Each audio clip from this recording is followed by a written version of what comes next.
Yoruba, Trickster, god of African mythology, and the night the child was born, the heavens refused to be still. Clouds gathered not as gentle carriers of rain, but as restless watchers, swirling in uneasy patterns above the great kingdom of Ilea. Thunder rolled across the sky in long, echoing waves, yet no rain followed. It was as though the storm itself was waiting, holding its breath. Within the towering palace walls, built of hardened clay, carved stone, and crowned with bronze, the air felt heavier than usual. Servants whispered in corners. Palace guards tightened their grips on their spears. Even the royal horses stomped and snorted uneasily in their stables, sensing what human eyes could not see. Deep within the sacred shrine, where only the chosen could enter, the high priestess knelt before the oracle fire. Her body was adorned with white chalk markings, symbols of purity and spiritual alignment. Around her neck hung strands of cowries, each one representing a voice of the ancestors. Before her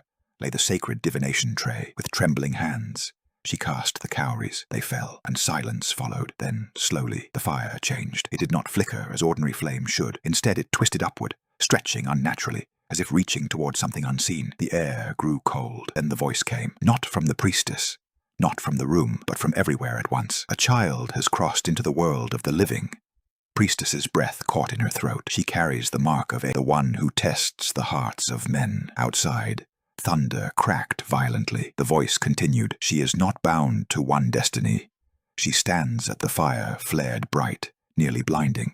She shall either raise this kingdom to a glory beyond memory, or become the flame that reduces it to ash. The priestess collapsed forward, her heart pounding, for she understood something the others did not. Beside him stood Queen Amara. Her newborn child, wrapped tightly in soft cloth against her arms, held the baby firmly, protectively, as though the entire world had suddenly become something she needed to guard against. The high priestess stood before them, her head slightly bowed. "My king," she began, her voice steady but heavy. "The oracle has spoken." The chamber fell silent. "Speak," the king commanded. She lifted her gaze. "This child is marked by Eshu." The words spread through the room like cold wind. Murmurs began immediately. One elder whispered sharply, "The divider of paths," another added. "A bringer of chaos," a third muttered. Queen Amara stepped forward, anger rising in her voice. "He is also a messenger of truth," she said firmly. "Do not twist what you do not fully understand." But fear had already taken root. The priestess continued, "The child does not carry a single destiny. She stands between two outcomes, salvation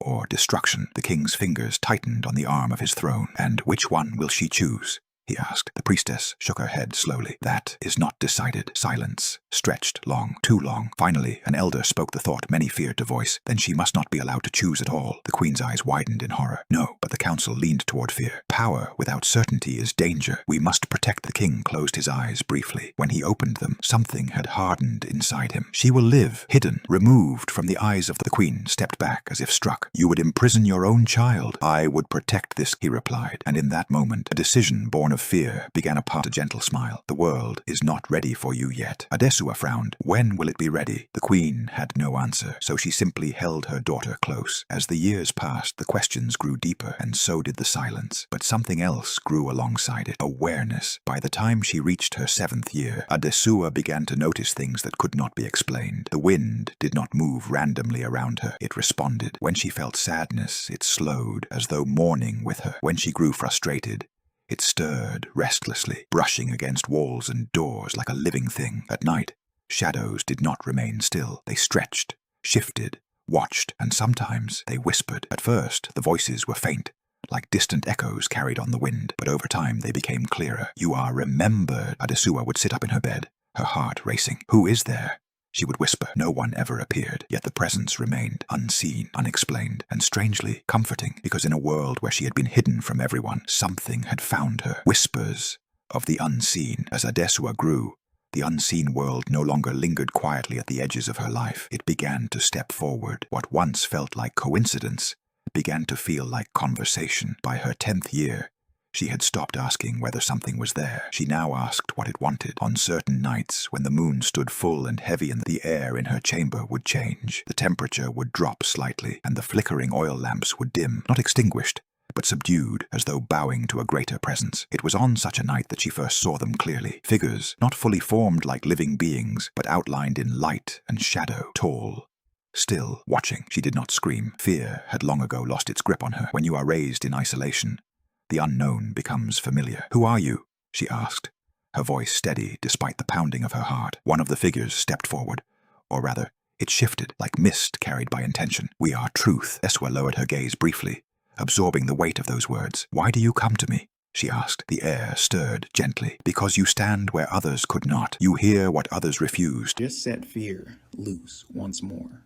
If you enjoyed the story of Eshu, Yoruba Trickster, god of African mythology and the Orishas, like this video and subscribe for more African legends and forgotten histories. Share this story and tell us in the comments which African legend we should tell next.